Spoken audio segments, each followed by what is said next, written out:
Bienvenidos a Una semana en el mundo, el programa de France 24, donde los periodistas son los invitados y analizamos algunas de las noticias que han marcado la actualidad de la semana. En el programa de hoy vamos a abordar la crisis climática cuando salimos de un mes de julio que apunta a romper todos los récords de temperatura. También hablaremos sobre qué hacer con la violencia derivada del narco en Ecuador, que ahora atraviesa de pleno la campaña electoral.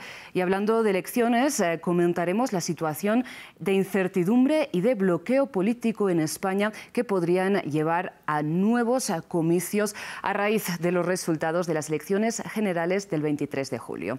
Recuerden que ustedes también forman parte de esta conversación y que pueden hacernos llegar sus comentarios. Nos encuentran en todas las redes sociales como @France24_ES. Ahora, sin más dilación, damos la bienvenida a nuestras invitadas de hoy. Desde Buenos Aires nos acompaña Dacil Lanza. Ella es periodista especializada en política internacional. Trabaja en la Agencia Nacional de Noticias de Argentina, también en Telam y en Destape Radio. Dacil Lanza, muchísimas gracias por estar con nosotros aquí en France 24. Le pregunto, ¿con qué noticias, con qué temas cierra usted la semana? Bueno, la verdad que estamos muy atentos a todo lo que está pasando, no solamente con con casos que están pasando en la región, ¿no? Estamos muy atentos a la previa de estos comicios en Ecuador, justamente con los episodios de violencia que lamentablemente tiñan la agenda, que en lugar de estar hablando solamente de lo que pasa con los candidatos, estamos hablando también de los episodios de violencia. Obviamente que la cumbre entre los países africanos y Rusia, y también lo que está pasando en Níger, ¿no? Pues Dacil, ahora abordaremos alguna de estas cuestiones, particularmente la de Ecuador, pero antes saludamos a Blanca Juárez. Ella es periodista feminista, escribe para El Economista y también colabora con Portal Sin Embargo. Blanca, muchísimas gracias por estar también con nosotros una vez más aquí en France 24. Le pregunto a usted con qué tema cierra la semana. Gracias, pues les agradezco nuevamente la invitación y un saludo a toda la audiencia. Creo que precisamente con el tema de las elecciones que vamos a abordar el día de hoy y que tiene que ver con España, con Ecuador, pero lo podríamos ver de una manera mucho más global. En Guatemala también hay un proceso electoral y México, aunque es el siguiente año, se está enfilando a todo esto. Y creo que un tema que une todo el asunto de las elecciones es las derechas y el avance de las personas antiderechos.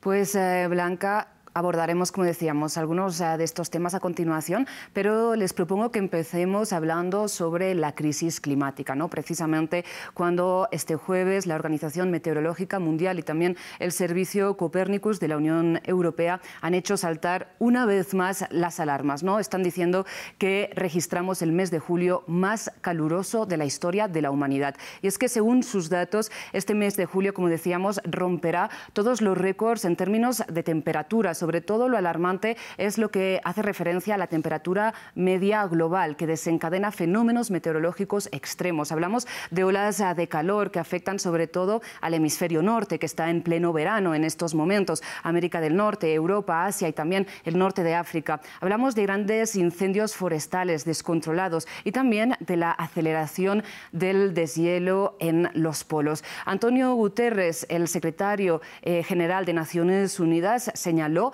que es consistente el escenario en el que enfrentamos hoy en día con todas las previsiones que se han hecho a lo largo de las décadas pasadas, que lo único que sorprende es la velocidad de estos cambios. Si les parece, escuchemos algunas de sus palabras.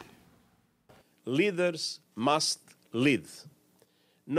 Los líderes deben liderar, no más dudas, no más excusas, no más esperar a que otros se muevan primero.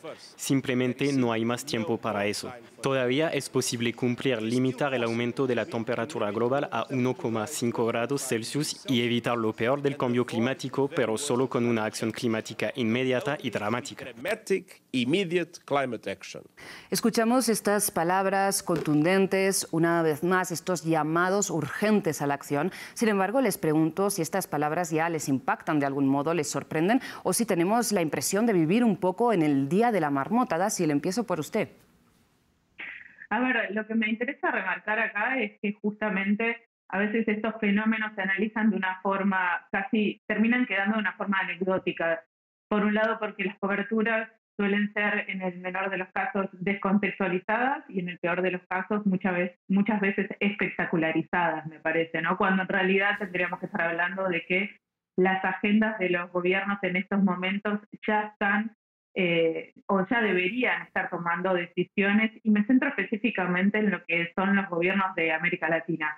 Muchas veces suenan, digamos, estas agendas bastante pretenciosas, pero que sin embargo están teniendo un impacto muy relevante, y menciono únicamente, seguramente después lo desarrollaremos, pero el tema de los pactos de transición verde y demás que proponen principalmente los países centrales, ¿no? El Green New Deal, la versión europea, pero que sin embargo, dos puntos respecto a estos planes, vistos desde América Latina. Por un lado, representan un grande desafío porque la región está siendo observada, porque es fuente, sabemos, de innumerables de recursos naturales, como no solo el litio, sino también de grandes terrenos y recursos hídricos para la producción de hidrógeno verde, así como también de energía eólica.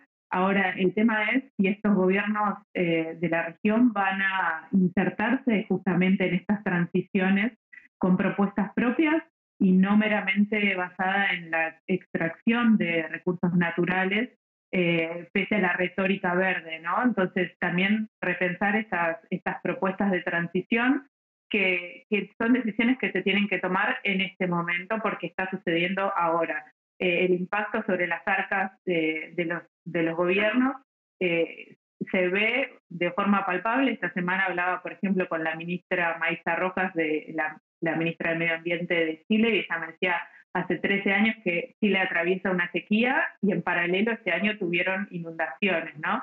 Entonces, los impactos son palpables, son visibles. El tema es que si se van a tomar justamente las medidas necesarias. Precisamente de así esta falta de medidas o esta lentitud en la toma de medidas, le traslado el panorama a Blanca y le pregunto si se trata de gobiernos que, a pesar de que no lo digan abiertamente, están negando las consecuencias de la crisis climática, o es que no les sale a cuenta poner en marcha estas medidas de forma inmediata. No, totalmente. Y creo que es casi imposible cuando hablamos de todos estos efectos de la crisis climática no recordar a los discursos de Donald Trump y todas estas negaciones que hacía sobre las evidencias científicas y palpables de la vida cotidiana de lo que estamos sufriendo por el cambio, por la crisis climática, y de otros líderes como Bolsonaro, y justamente de esos líderes que a través de negar esta realidad, pues más bien lo que hacían era generar políticas y dar permisos a empresas extractivistas, empresas contaminantes sin ninguna regulación. Y algo que mencionaba de Sil sobre América Latina y sobre nuestros recursos, pues sí, esta región comprende el 40% de la biodiversidad mundial. Por lo tanto, es geoestratégicamente, económicamente muy importante. Así que será muy difícil que estos grandes intereses económicos permitan que podamos avanzar más en una agenda hacia contener todos estos graves daños. Son además consecuencias que las personas ambientalistas, activistas ambientalistas, nos habían advertido desde hace muchísimo. Y según el reporte de Global Witness, en la última década en América Latina han sido asesinadas 1.733 personas ambientalistas en América Latina. Los primeros lugares los ocupan Brasil, le sigue Colombia, Filipinas, y en cuarto lugar mi país, México. Y pues bueno, esto nos habla precisamente de la urgencia de tratar estos temas. Y sobre lo primero que mencionaba, si nos sorprende estas declaraciones, creo que no me sorprende, y no me sorprende tampoco que lo hagan en este momento. Es decir, la ola de calor que se está sintiendo en el norte global es cuando cuando se hacen estos llamados y se ponen atención a este tema. Nuevamente es un tema que pasa por temas clasistas, capitalistas y pues racistas también.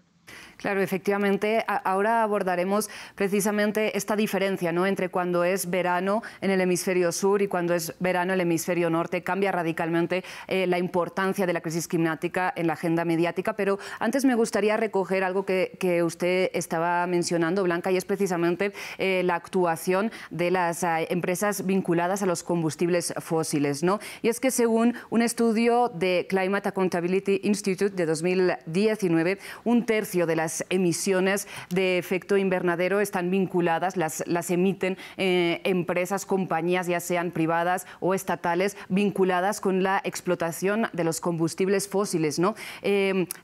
Son empresas como Chevron, BP, Shell, Exxon, conocidas por todos. Les pregunto qué hacer con estas empresas, cómo contrarrestar su lobby por parte de los gobiernos. Da Silva, voy con usted.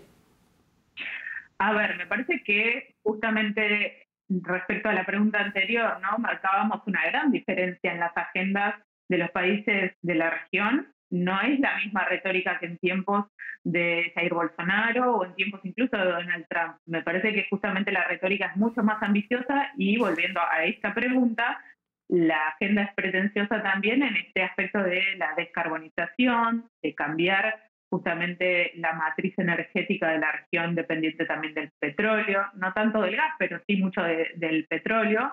El tema es que esto implica, sobre todo para los países de la región, insisto, estamos hablando de países que históricamente han tenido matrices exportadoras de recursos naturales, de materias primas, obviamente el petróleo, el gas y también minerales, además de las producciones agrícolas. Y entonces la pregunta por la transición energética es también una pregunta por la matriz exportadora. Entonces, ¿de dónde obtendrán estos países recursos, divisas, sobre todo? Digamos, tendrá que repensarse también el sistema productivo, no solo por fines climáticos, sino también por fines económicos financieros. Entonces, yo entiendo que la retórica, si ustedes escucharon a Gustavo Petro en la COP27, también Gabriel Boric, incluso en la Argentina, que se resalta mucho la cuestión de vaca muerta, el recurso, un gran yacimiento de gas y petróleo no convencional.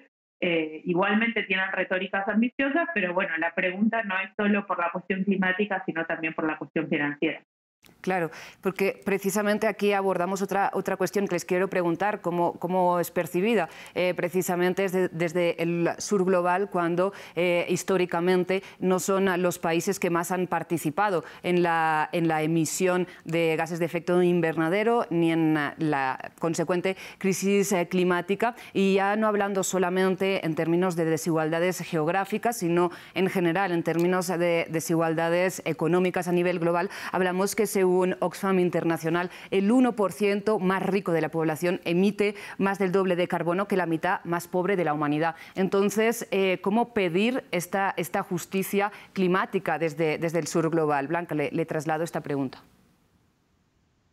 Gracias, pues creo que sí tendríamos que poner mucha atención a esta iniciativa de la cumbre amazónica de los 8 países que la integran.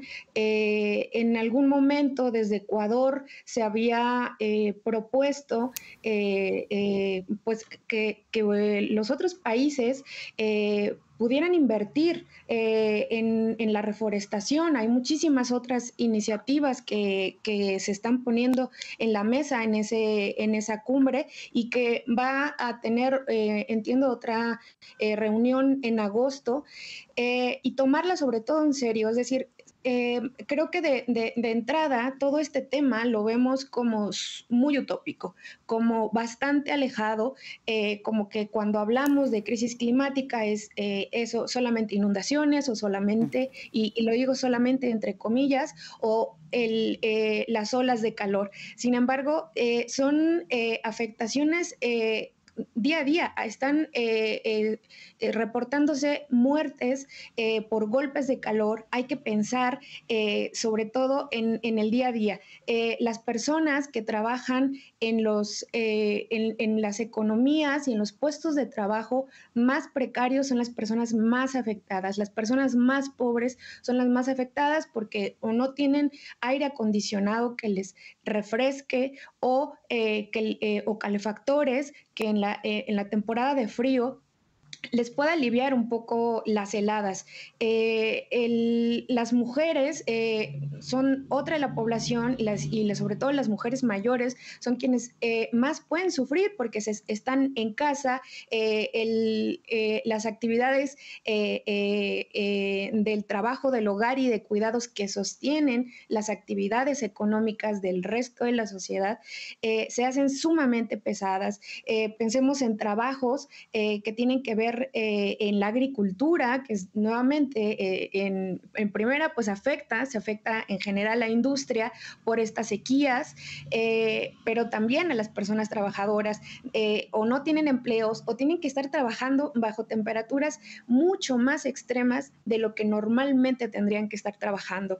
Es decir, hay una afectación que hay que mirarla también de la vida cotidiana, de los empleos, de nuestras vidas del día a día y ver que afecta a las personas más pobres. Mencionabas justo esto, las personas más ricas son las que más contaminan y son precisamente quienes no están sufriendo al menos el inicio de todos estos cambios y por eso también es más fácil negarlo. Blanca, precisamente recogiendo esta cuestión, ¿no?, de que la mayoría de la población no es igual de responsable que sobre todo el porcentaje más rico y no hablar ya de las responsabilidades de las grandes corporaciones y también de lo que debemos exigir a los gobiernos, como bien comentabas, en materia, por ejemplo, de protección laboral. Le pregunto entonces, Dasil, ¿cómo abordar la situación de los individuos y lo que pueden hacer los individuos y cómo se puedan sentir frente a estos mensajes catastróficos, ¿no?, que a veces pueden llevar al inmovilismo o a la inacción y también a la ansiedad climática, ¿no?, por parte de algunas personas, un fenómeno que se está revelando cada vez más? Bueno, eso está claro, lo han dicho también a partir no solo de la pandemia, sino justamente el contexto de incertidumbre económica y sumado a esto los efectos del cambio climático, cómo van instalando, digamos, una serie de dudas en la población, incertezas sobre el futuro, que ya no pasa solo por la cuestión económica, sino también por esta falta de poder planificar y predecir en base a fenómenos como estos, ¿no? Sequía, por ejemplo, lo vemos en Uruguay, inundaciones en Chile, incendios forestales los tuvimos también acá en Argentina, entonces seguramente es un desafío más que plantean en términos de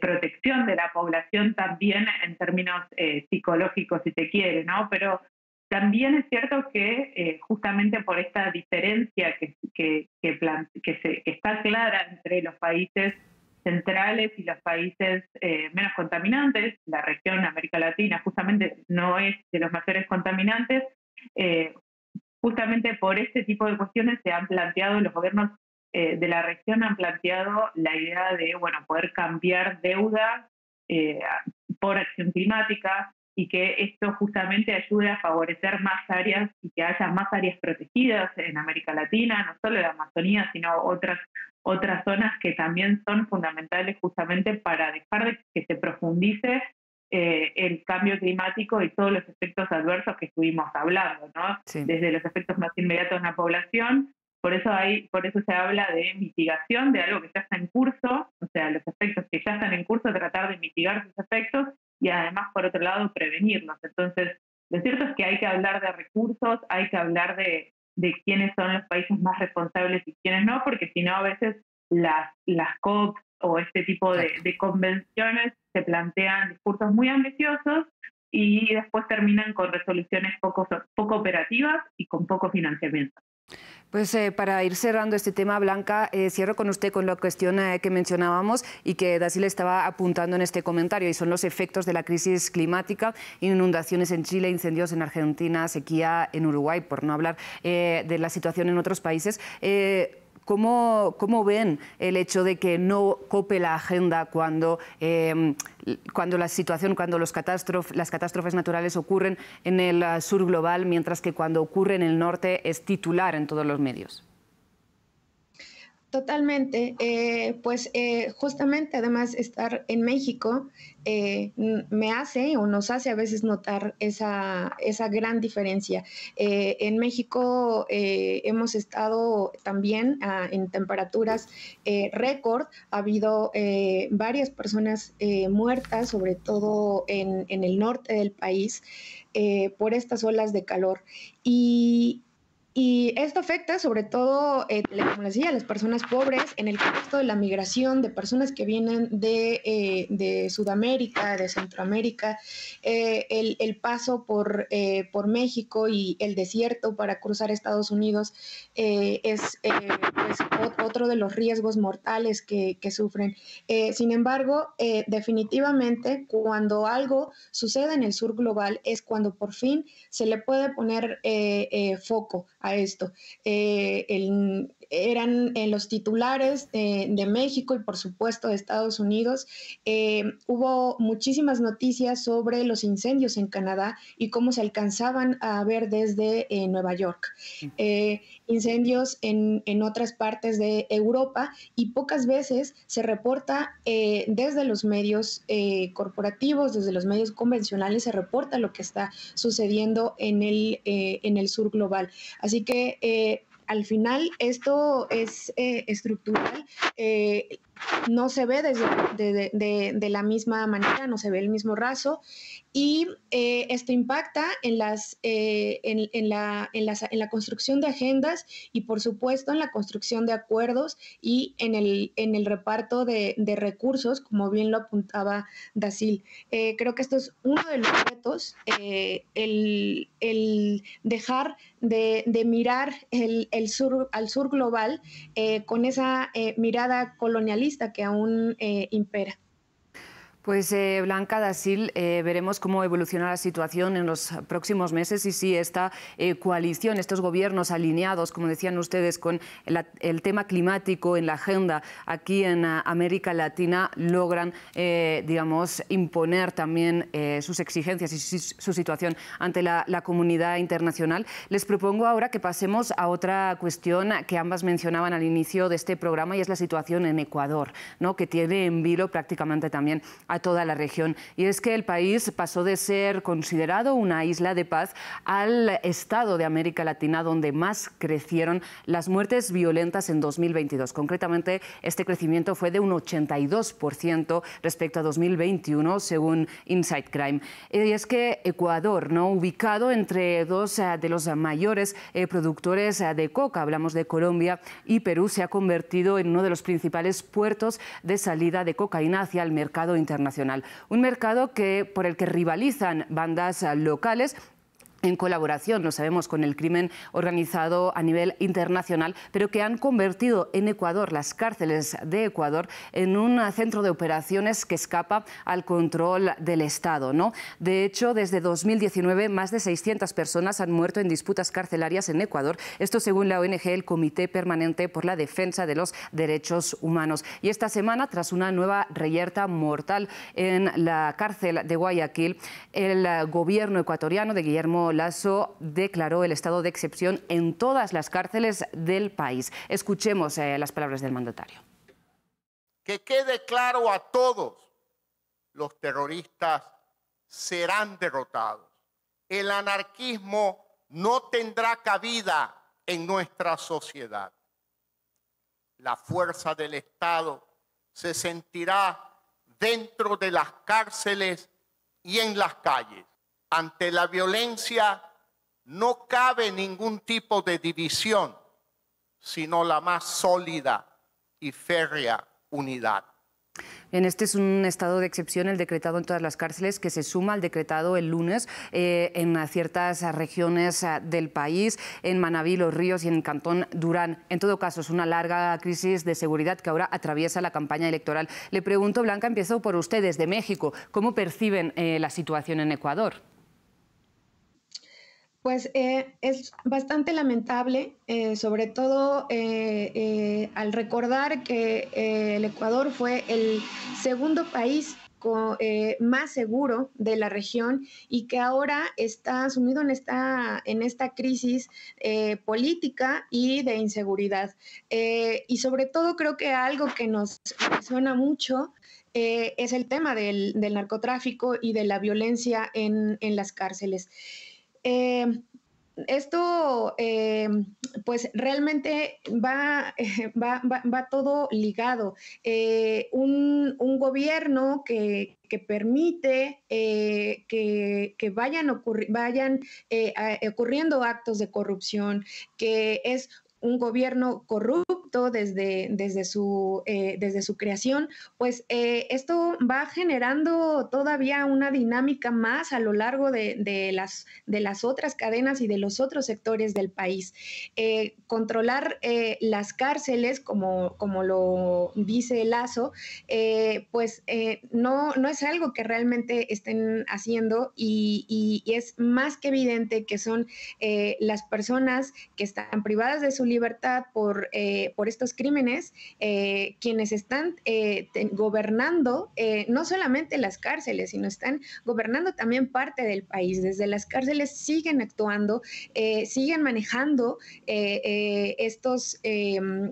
esta parte de la economía, hay que decirlo, el crimen organizado, el narcotráfico en América Latina y en muchísimos otros países también de Europa, tiene una parte importante en los recursos. Pues bueno, lamentablemente creo que es algo que nos llega, que es algo que conocemos. No hemos llegado quizá a estos grados en los que pues incluso este jefe del narcotráfico da casi una conferencia de prensa desde la cárcel, teniendo a un custodio al lado, pero pues bueno, creo que es parte de lo que tenía también que estallar en estos momentos, en este momento de crisis política en que está pues ya todo descontrolado en ese país.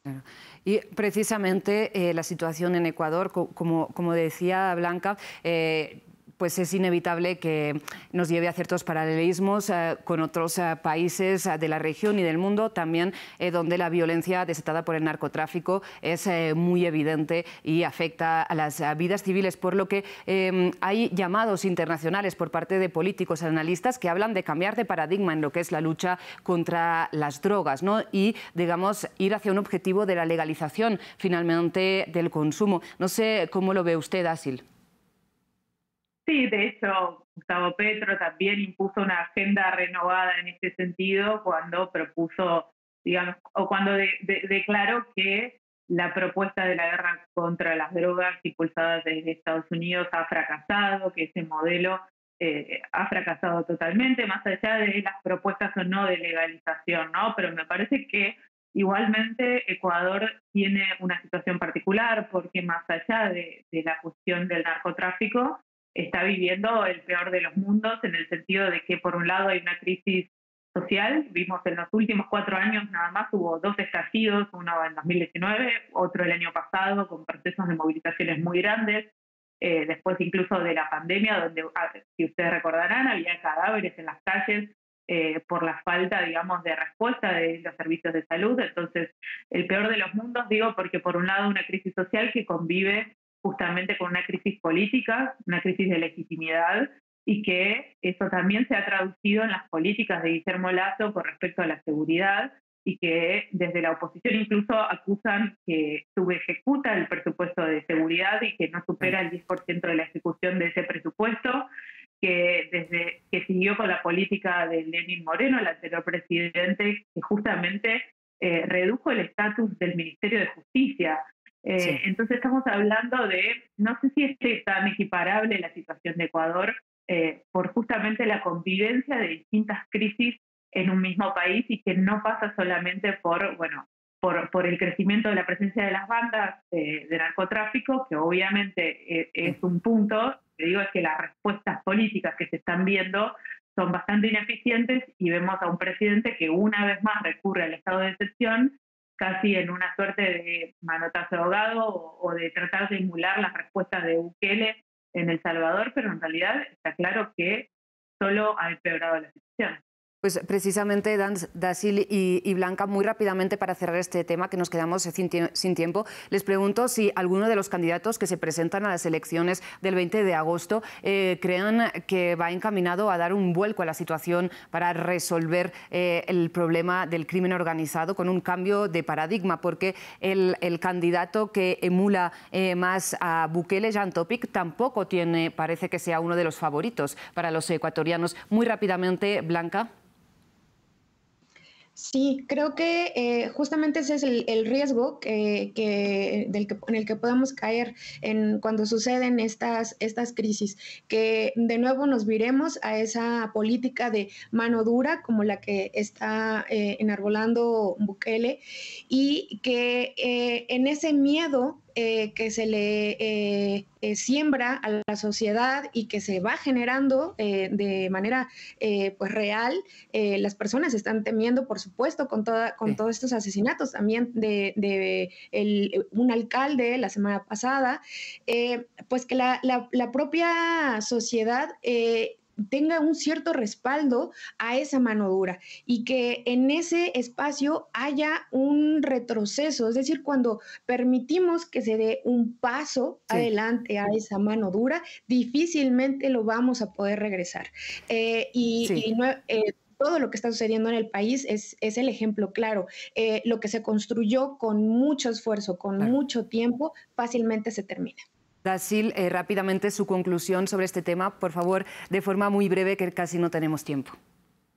No, solamente agregar que si bien este candidato que mencionaba, Jan Topic, no está midiendo como, por suerte, como se esperaba, lo cierto es que a veces van corriendo la agenda, ¿no? Entonces hay que tener también presente eso, que a veces corren la agenda del debate, y por otro lado que el candidato más oficialista, Otto Sossenholzer, si bien habla de más Estado, fue parte de la administración de Lenín Moreno, que justamente redujo la categoría del Ministerio de Justicia, por ejemplo, ¿no?